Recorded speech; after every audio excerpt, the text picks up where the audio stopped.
SmallPlus4 Fam, it's another good day in good old College Park neighborhood. We're going to talk about something special today. This is the day after the storm, and we're just so elated that we did not get flooded or anything like that. So I am just so grateful to God. I know I've said it and said it and said it, but I can't be thankful enough. I want to talk to you about my hair situation. Plenty of you ask me why I cut my hair. So if you stay tuned, we're going to talk about that.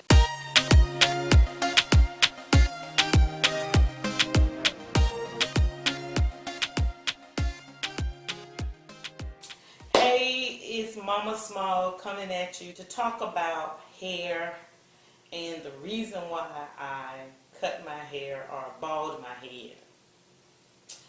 Now, this was a very emotional topic for me because, as you all know, your hair is your glory.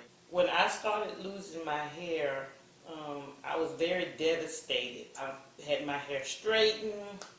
I've had my hair natural, and then I went from natural to the curls. Everybody remember the curls, right? And I went back to a perm. And my beautician in Montgomery, Alabama, she was a very good beautician.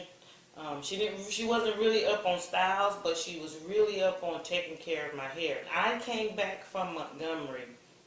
I had real nice long hair. It was real thick. So much thick too. I remember, I won't call this person's name. I was sitting in church one Sunday and they were sitting behind me. And you know how people come behind you and they, trying to see if you have tracks in your head. And so this person looked, "Ooh, I like your hair," and tried to see if I had tracks. So my hair was very thick and it was very long. I don't know if it's from the change of the water from Alabama to Georgia. The water here is a little bit harsher. And then I also went to a beautician, and he used to be very good in this area. One of my friend's mother recommended him to me. And I remember him putting a perm in my head, and I don't know, something happened. He was delayed or whatever, and so he didn't wash the stuff out of my head in a timely manner. My hair, it began to break. And so I cut it off, and then I started all over again. Well, during that time I was starting all over again, I would just wash it and braid it, and I would put a wig on it. And then eventually the dreads came out. And I was so excited about the dreads because that was a low maintenance hairstyle, and I saw that it was growing everybody's hair. So it was something that I wanted to do. So I remember when I went and got my dreads, I had to wait. I wanted to make sure all of the perm was out of my head. So I remember having to cut off about an inch of my hair. And then with the dreads, my hair grew so long. Now, with dreads, some people like for their dreads to be kind of like knotty in the middle, where you can't see any scalp, and they just let them grow out and grow out. Well, to me, I thought that was not a good look. So, and I was in the business world, so I made sure that every 6 weeks or so I would retwist my dreads, not knowing that was wear and tear on my hair. And I'll never forget one of my coworkers. She said, "Ooh, your hair thinning out, be careful." And I got very defensive. I was like, "Oh no, I just retwisted it, so it's gonna look like that." I said, it'll fill in. I started noticing that hair was not growing in different areas on my scalp.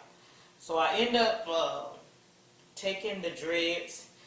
Some people, they pick them out, but I end up just cutting mine off and then, like not shaving my hair, but cutting my hair real low. And then I noticed when I washed my hair at that point that some of my hair was gone. I mean, it was like gone. I was devastated. I went to my dermatologist. I got injections in my hip, okay, which flowed to my scalp, and it caused my hair to thicken up and start growing again. After my hair got thick, I love braids. I went back and had somebody put some singles in my, and now you know that is the worst thing you can do. And I remember when I took those singles out, I mean, I had hardly any hair here. And over the years, I tried everything to try to make my hair grow back. My dermatologist said, well, you know, you got retraction alopecia, so that hair is not going to ever grow back. I cried about it. I prayed about it. I put scriptures on it. I tried all kind of stuff, rice water.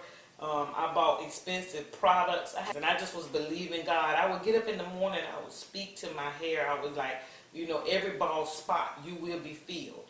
And I did that for like 3 years. And was wearing wigs and was treating my hair. And then at some point it would grow, get thick, grow, and then in another season it would fall right back out. For about a year or so, about 2 years after I was diagnosed with retraction alopecia, I was not going to give up. Like I said, I was praying and doing all those things. But after a while, you know, I was like, God, now you can do all things. God, this is nothing for you to do. So God, if it's your will to let my hair grow back, God, let it grow back. And also help me to be comfortable with who I am. So let me go back to when I decided that I had enough. I had my hair braided, and I took my braids out, getting ready to wash it, and then I saw that I had these big sores in my head or whatever, and I was like, you know what? I'm tired of this. I said, I'm going to be who I am. And if I decided that I was not going to be brave enough to go out and face everybody, I always knew that I had my wigs, you know.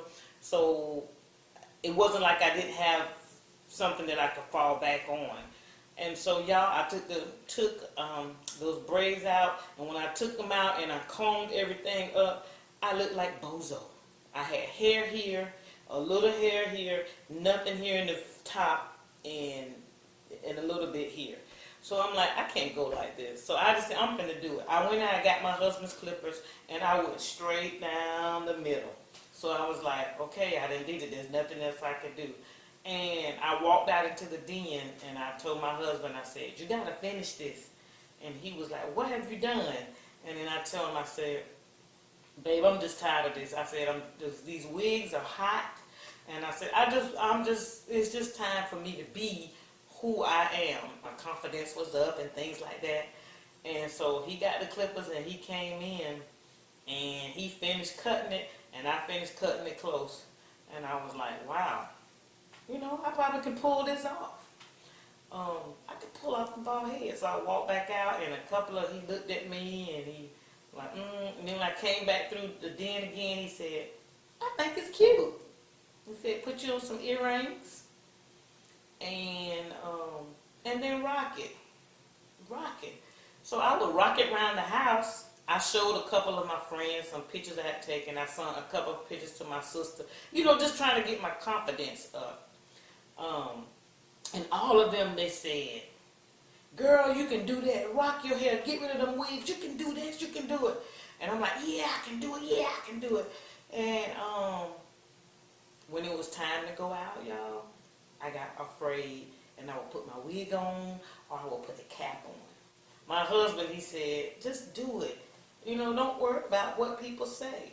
And then I started saying, people are going to think I have cancer and all that kind of stuff. And I just don't want to be doing all that explaining. So my confidence is just not up yet to just walk out with a bald head, because I was just worrying about what people were going to say. When we were in Chicago, nobody knew me. I took my wig off. I went to class without it. I went out, we went walking. I went with, you can see some of the pictures that I took in Chicago. But time I got back on that train or back on the plane, I put my wig back on because my confidence was not up.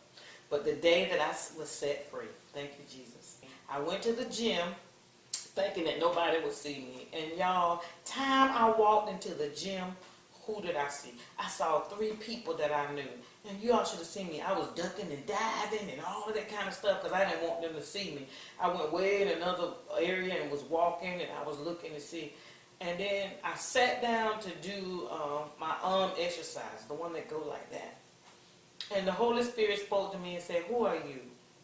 He said, you are fearfully and wonderfully made. You are who you are. And at that moment, I began to type on Instagram. And you all, a lot of you all saw the picture. And I said, this is the day that I choose to be free. I said, now if you see me, I said, no, I don't have cancer. So I didn't want nobody thinking I had cancer, the reason why I bald my head. But if you see me, I have a scalp condition called alopecia, and my hair is not going back. I love my wigs, but they are hot right now. So if you see me in the street with no hair, no hat, I don't want you to be shocked when you see me. And y'all, when I tell you the love that I received from that picture, it just made me like, ooh, I can do this. I mean, there was not one comment that was negative. Everybody was like, oh, you're beautiful. Girl, do you can rock that. Girl, that's the bomb. Don't put on those wigs. I mean, I got over like almost 200 and something comments, but almost 300 and something likes. That's the day that I was like, you know what? I'm going to be free. And I don't care what nobody says. And just to have all of that support, you know, I was like, well, dog, I should have done this a long time ago. Some people are bald in their heads because it's the style. Some of them have lost their hair because of a medical condition. I happen to lose mine because of a scalp condition called alopecia. So, y'all, that's why I bald my head. Now, I am not going to tell you that I'm not going to go back to my wigs because I may in the winter.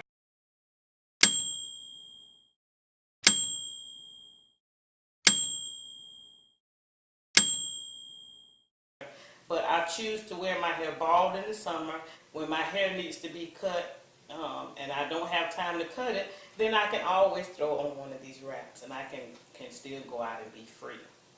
Now, my confidence has been built up. Facing the different segments of people that you deal with, that's another thing. You know, oh, how they going to react. I wore my head bald. There was a level of confidence. I wore it in front of my family. And then I put it on Facebook, so I know some of the people at church saw it. And then, you know, I had to go to work. But every place that I went, everybody just showed me so much love. Now, you can tell the people that don't really like it or don't care for women with bald head. Some of them will let you know, and others just don't say anything, and which is the best thing to do, because when it's all over, this is my head. And if my husband like it and I'm fine with it, then I really don't care anymore who doesn't like it. I am who I am, and that's who I am. God made me. I'm fearfully and wonderfully made. And so that's my story about why I bald my head. Now, it is still devastating. I have people tell me today, girl, I wish I could rock that. No, if you don't have to bald your head, then why bald it? If you got hair, keep your hair. This is what I had to do so that I could be comfortable. If I had hair and my hair was growing, I would not bald my head. But because I have this scalp condition, I choose to rock my hair this way. So I will be coming back with you about some things that I learned about wearing a bald head. You know, I thought that I could just shave my head as many times as I want to and go on out. It's going to be carefree. That's not necessarily so. So I do a lot of research on how to take care of your bald head. Now, there are some videos out there on YouTube about that. When you look up for as how to take care of your head, it's more men talking about how to take care of their head, not more women. And I have a regimen that I use. I will come back and show you on another video how I take care of my bald head. I hope that this message has encouraged someone that if you're dealing with the same thing, there is a lot of people out there that are dealing with alopecia. And if you're afraid to just be free, I encourage you today, do you. Don't wait as long as I did. I'm like, I was suffering, running around, hiding from people because I didn't have any hair. And now I feel like I'm just as beautiful as you that have hair. So if you're out there and you're dealing with the same thing and you feel like you can pull it off and you are tired of wearing the wigs, do what makes you happy. So I hope that this has inspired someone to just be themselves and to be free. There's nothing like being free.